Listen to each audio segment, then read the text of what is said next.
குருவியின் வீடும் காகங்களும். நான் பொறுங்கிற ஒரு அழகான காட்டுல இருந்த உயரமான மரக்கிளையில ஒரு சின்ன மர வீடு ஒண்ணு இருந்துச்சு. அந்த வீட்டுக்குள்ள மீனுக்குருவி தான் 3 குழந்தைங்க கூட ரொம்ப சந்தோஷமா வாழ்ந்து வந்துச்சு.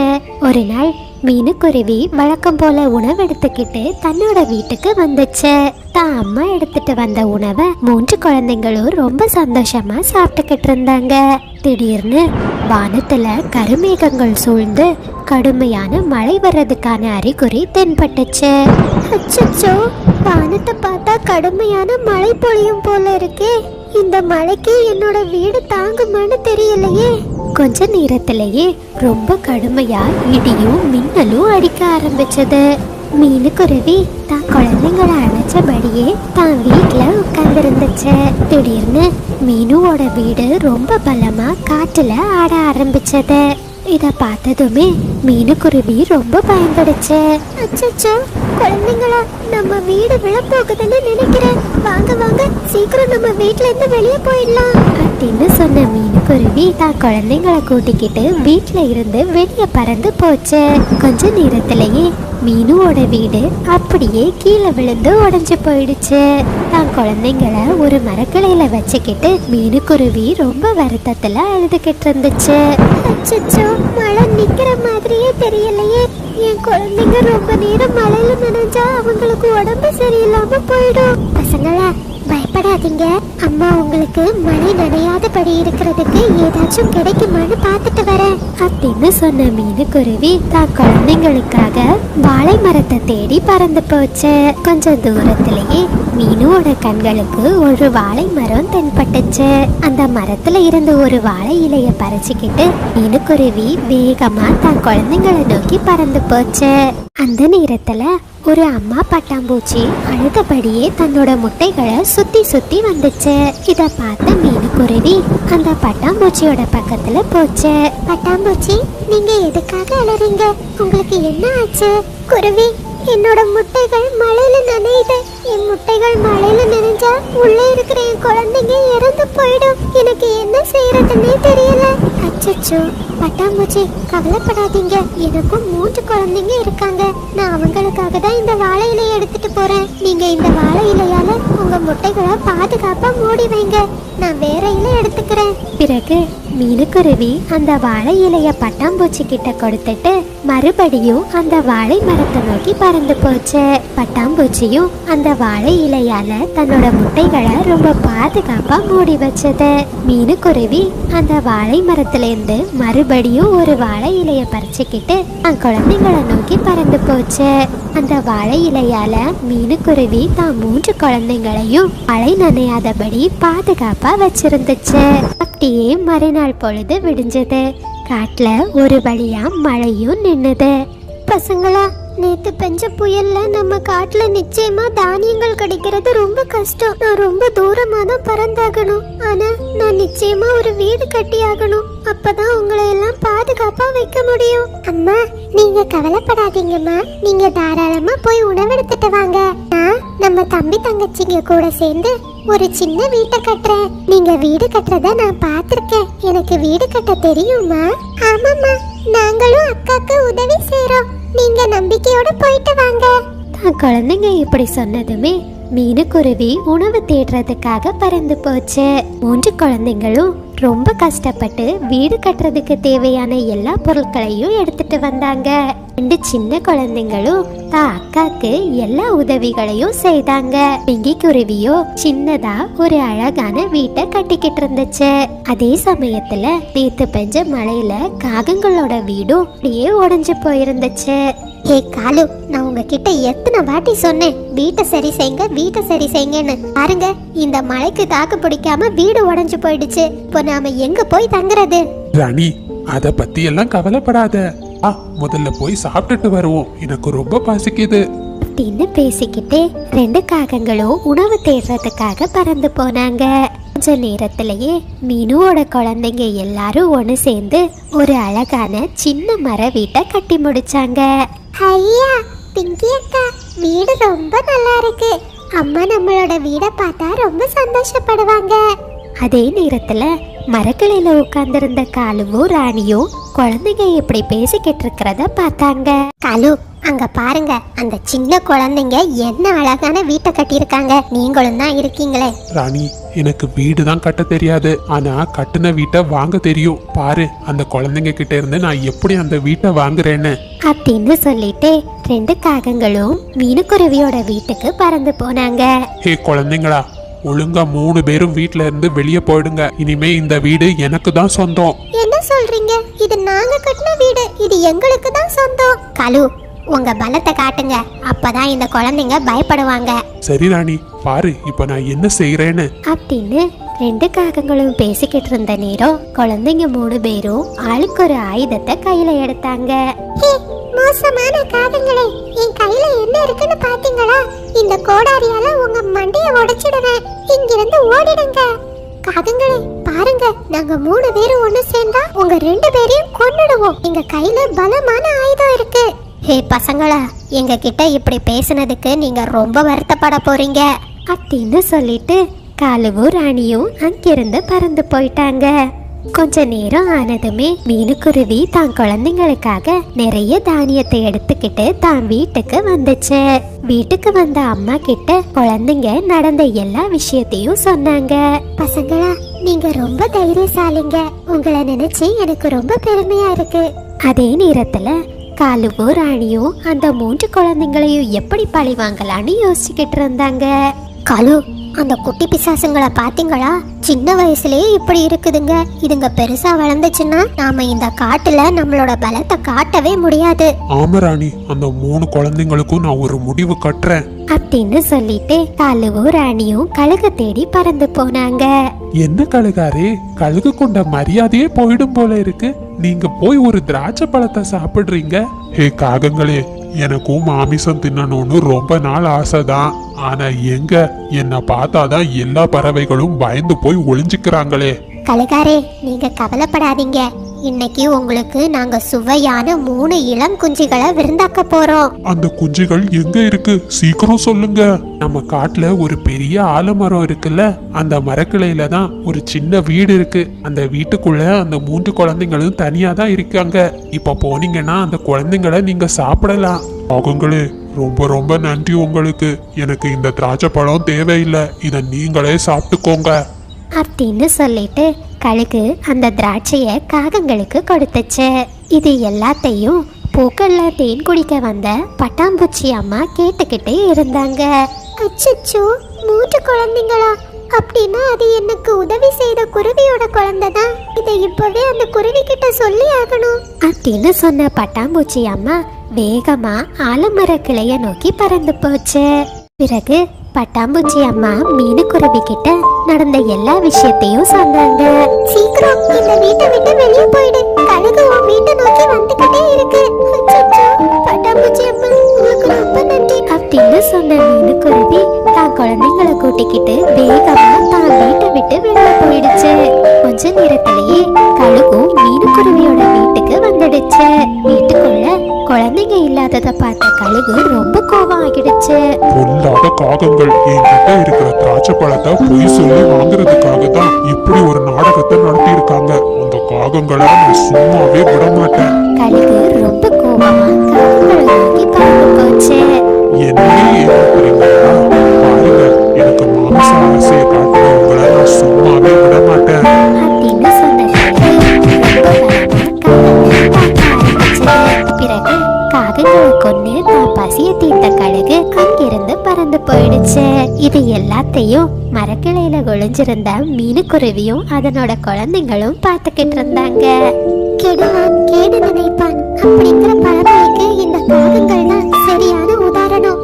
பிறகு மீனுக்குருவியும் அதனோட குழந்தைங்களும் ரொம்ப சந்தோஷமா மறுபடியும் அந்த சின்ன மர வீட்டுல போய் வாழ ஆரம்பிச்சாங்க. கையும் குருவியும்.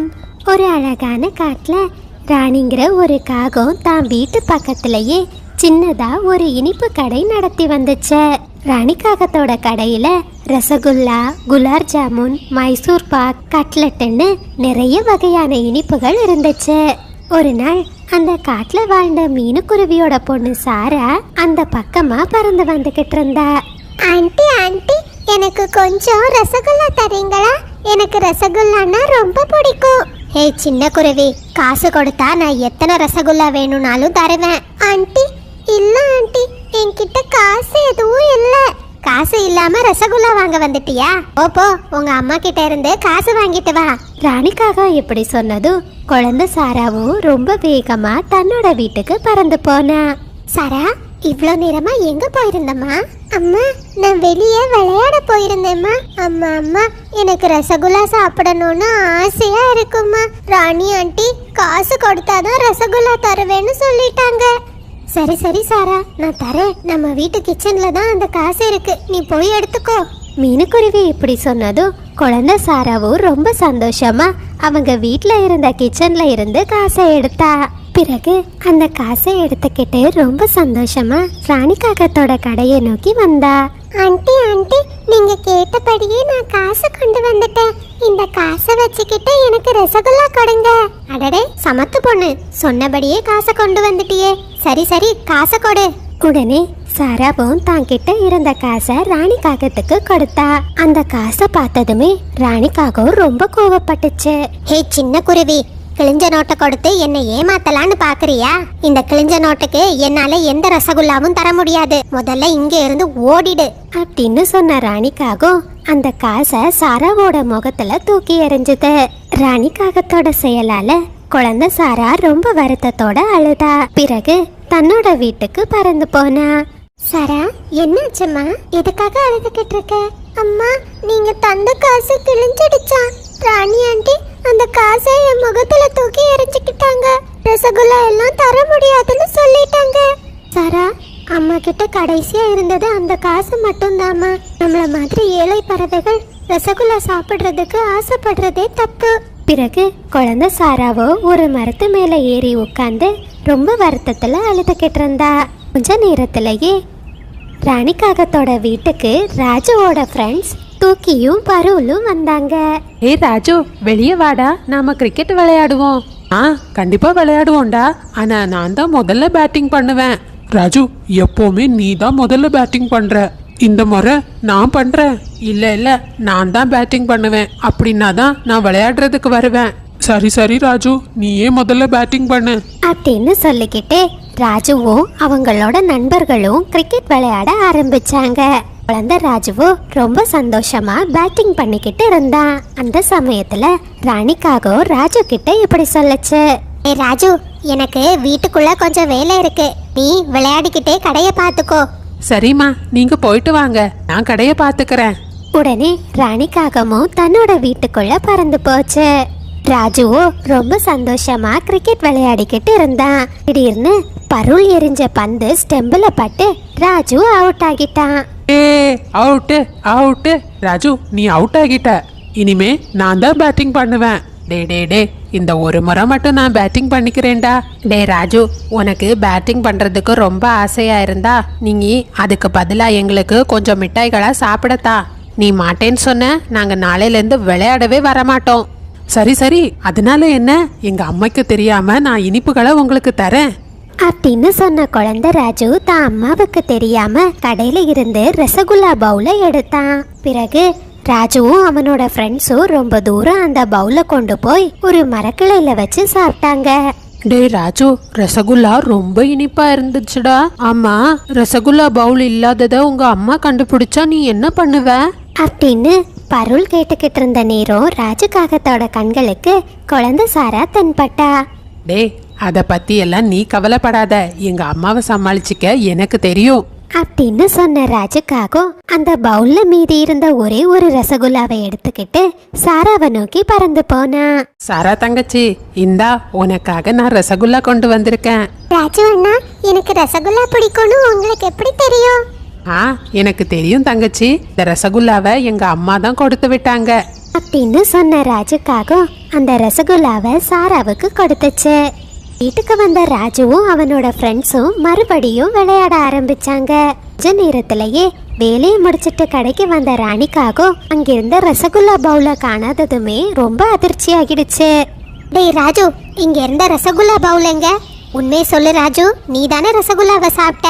அம்மா அம்மா இல்லம்மா, நான் ரசகுல்லாவை சாப்பிடல. மீனு ஆண்டியோட பொண்ணு சாரா தான் இங்க இருந்த பவுலை எடுத்துட்டு போனா. ஓஹோ, அந்த சாராவுக்கு அவ்வளோ திமிரு வந்துடுச்சா அப்படின்னு சொன்ன ராணிக்காகவும் ரொம்ப கோவமா சாராவோட வீட்டை நோக்கி பறந்து போய்கிட்டு இருந்துச்சு. அந்த நேரத்துல குழந்தை சாராவோ அந்த மரக்கலையில வச்சு ரசகுல்லாவை ரொம்ப சந்தோஷமா சாப்பிட்டுக்கிட்டு இருந்தா.